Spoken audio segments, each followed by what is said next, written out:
ನಮಸ್ತೆ ಸ್ನೇಹಿತರೆ, ವಿಜಯ ನ್ಯೂಸ್ಗೆ ಸ್ವಾಗತ. ದ್ವಿಚಕ್ರ ವಾಹನದ ಮೇಲೆ ಸರ್ಕಾರಿ ಬಸ್ ಹರಿದು ಗಂಡ ಹೆಂಡತಿ ಸ್ಥಳದಲ್ಲೇ ಸಾವನ್ನಪ್ಪಿರುವ ಘಟನೆ ಚಿಂತಾಮಣಿ ನಗರದ ಆದರ್ಶ್ ಟಾಕೀಸ್ ಮುಂಭಾಗದಲ್ಲಿ ಬುಧವಾರ ಮಧ್ಯಾಹ್ನ 12:30 ಸಮಯದಲ್ಲಿ ನಡೆದಿದೆ. ಶಿಡ್ಲಘಟ್ಟ ತಾಲೂಕಿನ ಬುರುಡುಗುಂಟೆ ಬಳಿಯ ಕೊಮ್ಮಸಂದ್ರ ಗ್ರಾಮದ ವೆಂಕಟೇಶ್ ಹಾಗೂ ಇವರ ಹೆಂಡತಿ ಸರಸ್ವತಮ್ಮ ಚಿಂತಾಮಣಿ ತಾಲೂಕು ನಾರಾಯಣಪಲ್ಲಿ ಗ್ರಾಮದಲ್ಲಿನ ತಮ್ಮ ಸಂಬಂಧಿಕರೊಬ್ಬರ ಇಳುಮುಡಿ ಕಾರ್ಯಕ್ರಮಕ್ಕೆ ಚಿಂತಾಮಣಿ ಮಾರ್ಗವಾಗಿ ತೆರಳುತ್ತಿದ್ದರು. ಈ ವೇಳೆ ಚಿಂತಾಮಣಿ ನಗರದ ಆದರ್ಶ್ ಟಾಕೀಸ್ ಮುಂಭಾಗದಲ್ಲಿ ಶ್ರೀರಾಮ್ ಬೈಕ್ಸ್ ಮುಂಭಾಗದಲ್ಲಿ ಹಿಂದುಗಡೆಯಿಂದ ಬರುತ್ತಿದ್ದ ಸರ್ಕಾರಿ ಬಸ್ ಬೈಕ್ ಮೇಲೆ ಹರಿದ ಪರಿಣಾಮ ಬೈಕ್ನಲ್ಲಿದ್ದ ಗಂಡ ಹೆಂಡತಿ ಸ್ಥಳದಲ್ಲೇ ಸಾವನ್ನಪ್ಪಿದ್ದಾರೆ.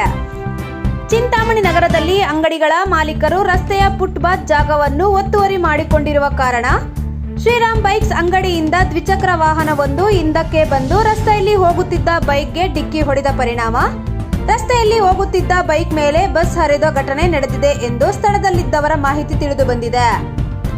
ಇನ್ನು ಅಪಘಾತ ವಿಷಯ ತಿಳಿದ ಕೂಡಲೇ ಸ್ಥಳಕ್ಕೆ ಡಿವೈಎಸ್ಪಿ ಮುರಳೀಧರ್, ನಗರ ಠಾಣೆಯ ಆರಕ್ಷಕ ವೃತ್ತ ನಿರೀಕ್ಷಕ ವಿಜಯ್ ಕುಮಾರ್ ಮತ್ತು ಸಿಬ್ಬಂದಿಗಳು ಸ್ಥಳಕ್ಕೆ ಭೇಟಿ ನೀಡಿ ಪರಿಶೀಲನೆ ನಡೆಸಿ ಮುಂದಿನ ಕಾರ್ಯಕ್ರಮವನ್ನು ಕೈಗೊಂಡಿದ್ದಾರೆ.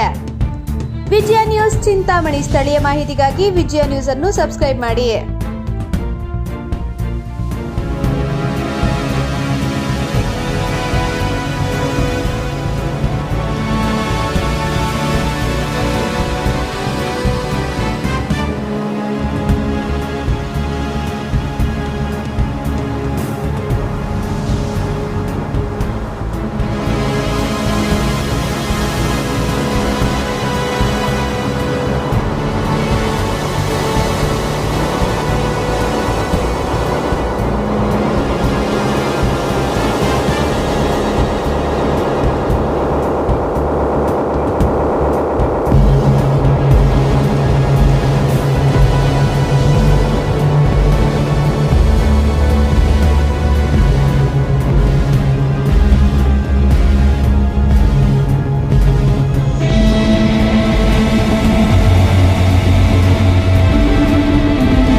ವೆಂಕಟೇಶ ಬುರುಡುಗುಂಟೆ